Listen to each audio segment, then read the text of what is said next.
Salah satu bukti nyata pergerakan nasionalisme adalah munculnya Kongres Pemuda. Kita akan bahas mengenai Kongres Pemuda di video ini.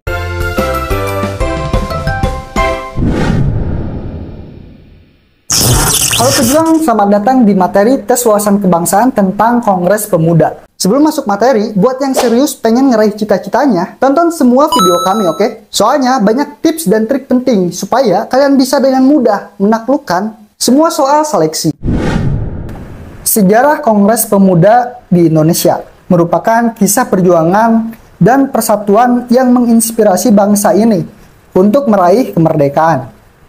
Dari Kongres Pemuda I hingga Kongres Pemuda II, para pemuda Indonesia telah menunjukkan tekad yang kuat untuk mempersatukan seluruh elemen bangsa demi satu tujuan besar, yaitu Indonesia merdeka. Oke, mari kita telusuri lebih dalam bagaimana perjalanan Kongres Pemuda ini, yang mana menjadi tonggak penting dalam sejarah pergerakan kemerdekaan Indonesia. Kita mulai dari Kongres Pemuda pertama. Kongres Pemuda pertama dilaksanakan pada tanggal 30 April hingga 20 Mei 1926 di Lapangan Banteng, Jakarta. Dalam pertemuan tersebut dibahas beberapa hal, mulai dari susunan badan pusat, gagasan persatuan, peran perempuan, peran agama, hingga peran bahasa dalam mencapai kemerdekaan Indonesia. Oke, kita flashback terlebih dahulu. Pada tahun 1908, organisasi gerakan nasional pertama lahir dengan nama Budi Utomo.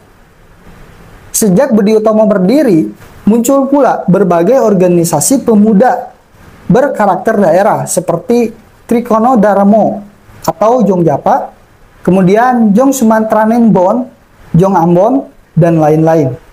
Nah, seiring berjalannya waktu, lahirlah organisasi yang lebih luas, seperti Perhimpunan Indonesia, yang kemudian menjadi organisasi politik. Banyak pemikiran atau ide lain juga datang dari banyak organisasi kepemudaan yang muncul, namun memiliki satu tujuan, yaitu tercapainya cita-cita nasional. Nah, salah satu upaya untuk mencapai mufakat adalah dengan mengadakan pertemuan besar, yang kemudian disebut Kongres Pemuda I ini. Kongres Pemuda I ini bertujuan untuk membangkitkan semangat kerjasama antar organisasi-organisasi yang ada di Indonesia ini. Nah, panitia Kongres Pemuda I itu diketuai oleh Muhammad Tabrani dan Sumarno yang ditetapkan sebagai wakilnya. Sedangkan posisi sekretaris diisi oleh Jamaluddin Adinegoro, kemudian Suwarso yang ditunjuk sebagai bendahara. Setelah itu ada pula anggota Kongres Pemuda I yang terdiri dari Bahdar Johan dan kawan-kawan.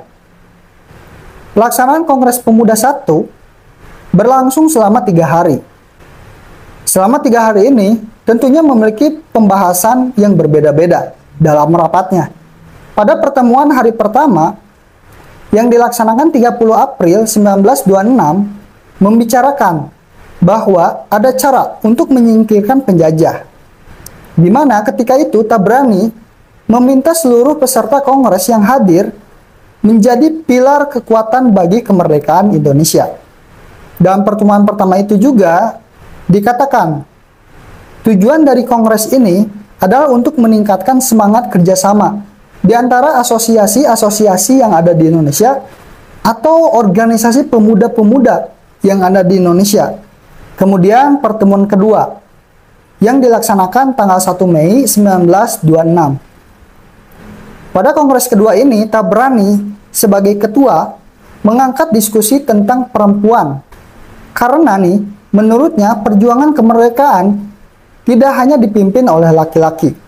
Bahdar Johan juga mengatakan topik perempuan sama pentingnya untuk dibahas, seperti cita-cita politik dan ekonomi. Selanjutnya pertemuan ketiga yang dilaksanakan tanggal 2 Mei 1926. Agenda dari hari ketiga ini adalah mendengarkan ceramah dari 2 pembicara, yaitu Mohyamin dan Pinontoan. Mohyamin memberikan sambutan tentang bahasa-bahasa yang ada di Indonesia. Salah satunya adalah bahasa Melayu, yang menurutnya mudah dipelajari dan dapat diadaptasi untuk digunakan secara luas. Oleh karena itu, Mohyamin menyarankan agar bahasa Melayu dapat digunakan sebagai bahasa pemersatu bangsa Indonesia. Selain itu, Pinontoan juga berbicara tentang pentingnya Islam dan Kristen di Indonesia. Ia berpendapat bahwa untuk mendapatkan persatuan bangsa Indonesia, umat Islam dan Kristen harus melepas kefanatikan mereka terhadap agama.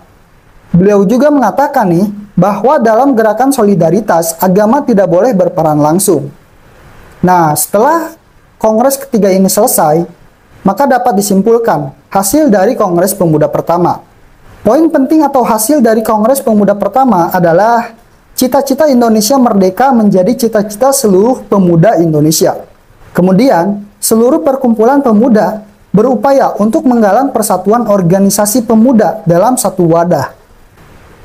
Terus mengakui dan menerima cita-cita persatuan Indonesia.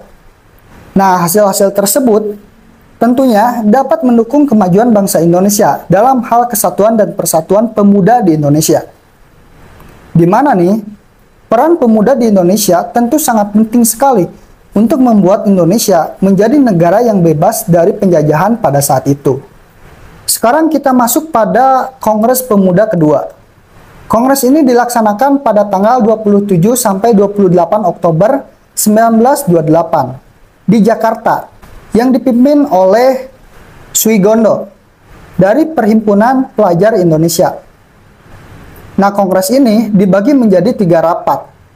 Oh iya, Kongres Pemuda 2 ini adalah hasil kegagalan dari Kongres Pemuda 1 pada tahun 1926, yaitu kegagalan untuk mewujudkan cita-cita persatuan pemuda.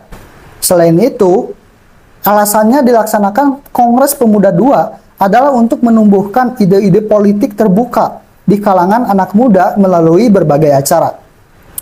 Ada lebih dari 700 orang dari berbagai kelompok dan agama berpartisipasi dalam Kongres Pemuda 2. Organisasi kepemudaan yang mengikuti Kongres Pemuda 2 dibagi menjadi 3 kategori. Kategori pertama memiliki karakter kedaerahan, seperti Jong Japa dan Jong Sumatera Nenbon. Kategori kedua didasarkan pada klub belajar seperti Klub Studi Indonesianes. Kemudian yang ketiga berdasarkan pada banyak nasionalisme dan agama, seperti Perhimpunan Indonesia, Jong Islaminten Bond, dan lain-lain. Kongres Pemuda 2 dilaksanakan 3 kongres di 3 gedung yang berbeda. Nah, pada pertemuan pertama, yaitu 27 Oktober 1928, yang dilaksanakan di Gedung Pemuda Katolik, pertemuan ini membahas pentingnya bahasa Melayu sebagai bahasa politik untuk menciptakan persatuan dan kesatuan bangsa Indonesia. Selain itu juga dibahas gagasan untuk menjadi tuan rumah gerakan perjuangan dalam bentuk organisasi nasional. Kemudian pertemuan kedua dilaksanakan 28 Oktober 1928 di Gedung Osjapa Bioskop yang sekarang adalah Jalan Medan Merdeka Utara. Para peserta membahas tentang pentingnya peran pendidikan dan mewujudkan kemerdekaan Indonesia. Pembicara pada kongres tersebut adalah Sumardi Mangunsarkoro, Sarwono, dan Ki Hajar Dewantoro yang menekankan pentingnya pendidikan nasional yang harus diberikan kepada seluruh anak Indonesia.